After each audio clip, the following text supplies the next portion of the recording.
Olá, seja muito bem-vinda, seja muito bem-vindo ao nosso canal Fragmentos Teóricos. O nosso tema de hoje é fascismo. Mas antes de falar sobre esse assunto, solta a vinheta, Ivo. O facho consiste em uma machadinha envolta em um feixe de lenha. Em latim, feixe.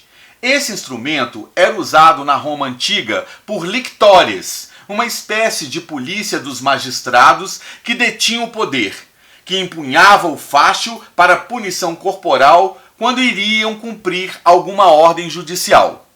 Assim, o facho era um símbolo de autoridade, de união e também de força. Isso porque uma vara é facilmente quebrável, mas um feixe de vara é muito mais resistente. Benito Mussolini apropriou-se da ideia do facho para usá-la como símbolo do movimento fascista, oficializado por ele na Itália em 1919, e para o Partido Nacional Fascista, também criado por ele em 1921.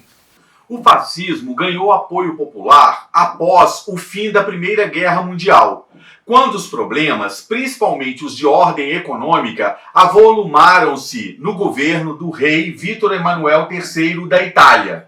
O fascismo se apresentou como a solução da crise econômica do pós-guerra e propunha uma supremacia da nação italiana sobre os demais países da Europa.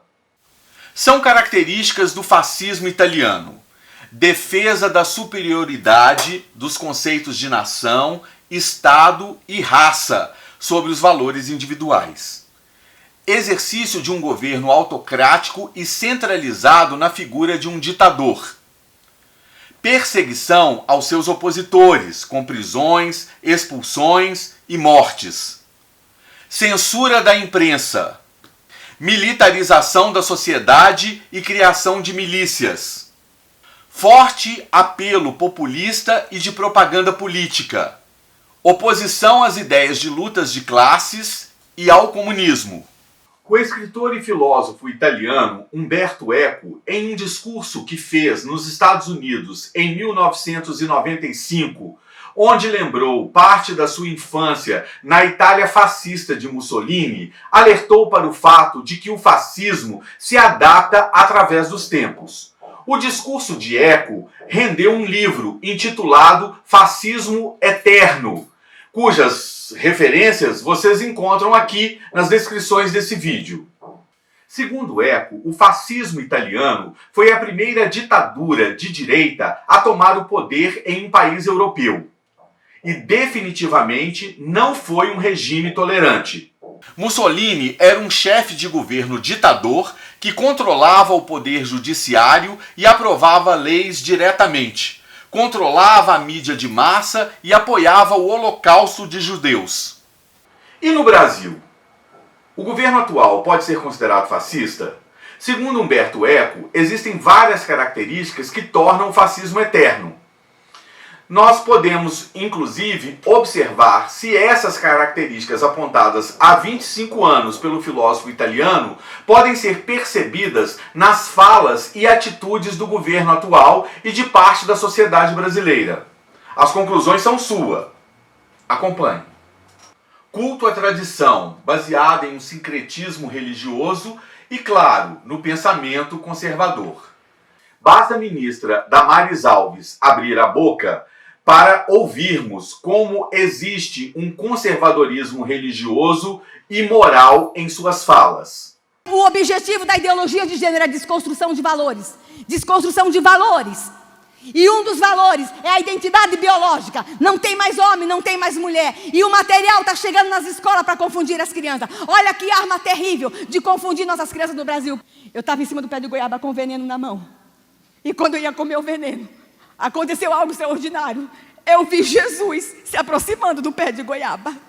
Eu tive uma revelação extraordinária. Eu tive a minha experiência aos 10 anos com Jesus em cima de um pé de goiaba. E foi incrível. É uma nova era no Brasil. Menino veste azul e menina veste rosa. Culto à ação pela ação, que coloca em dúvida o mundo intelectual e cria expressões do tipo: as universidades são ninhos de comunistas, aponta Humberto Eco. Lembra do ministro da Educação, Abraham Weintraub, dizendo que as universidades públicas promovem balbúrdia e ensinam a doutrina comunista?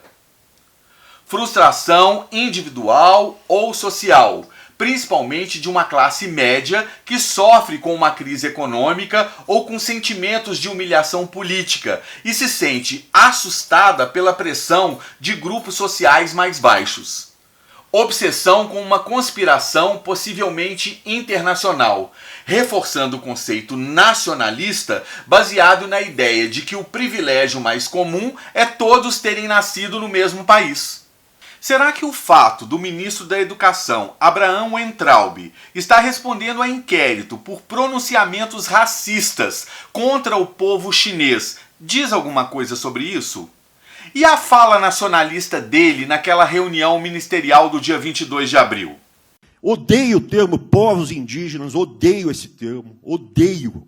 O povo cigano, só tem um povo nesse país.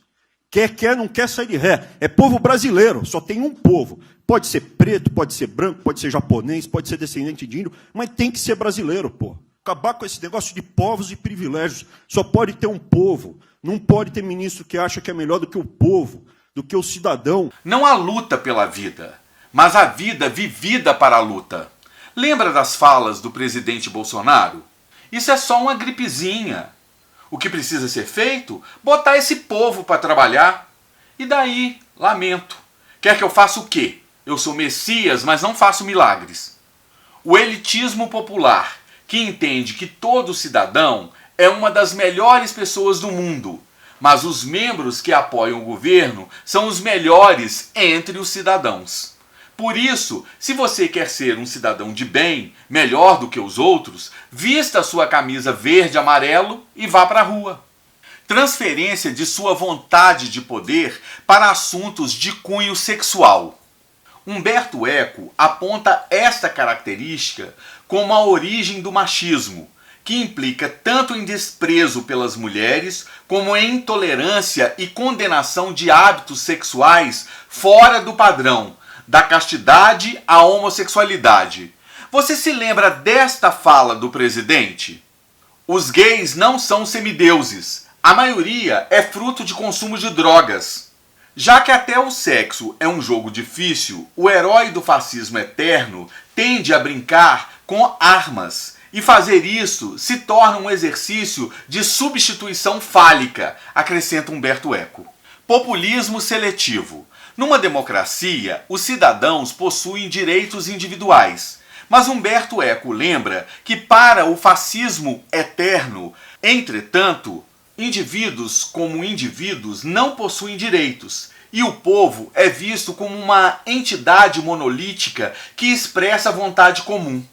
Já que um grande grupo de pessoas não tem como ter uma vontade comum, o líder se passa por seu intérprete. Mito! O nosso vídeo de hoje vai ficando por aqui. Se você gostou, compartilhe com seus amigos e familiares. Se não gostou, encaminhe para os seus inimigos. Um forte abraço e eu espero por vocês em nosso próximo Fragmento Teórico. Ah, não esqueça de nos acompanhar também no Instagram. Até lá!